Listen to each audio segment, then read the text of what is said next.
কিভাবে এবং কেন আপনি ইসলাম বিরোধী বই লেখার সিদ্ধান্ত নিয়েছিলেন? ইমানের দৃষ্টিকোণ থেকে আপনার জীবন কেমন ছিল? আপনি কিসে বিশ্বাস করতেন? ইসলামের প্রতি আপনার সবচেয়ে অনুশোচনীয় কটাক্ষমূলক মন্তব্য কোনটি ছিল? আমি ভেবেছিলাম ইসলাম একটি মিথ্যা ধর্ম, ইসলাম বিপজ্জনক।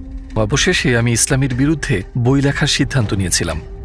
হে আল্লাহ, আমাকে এমন একটি নিদর্শন দেখান যাতে আমি সম্পূর্ণ নিশ্চিত হতে পারি যে এটিই সেই পথ। ইমানের দৃষ্টিকোণ থেকে আপনার জীবন কেমন ছিল? আপনি কিসে বিশ্বাস করতেন?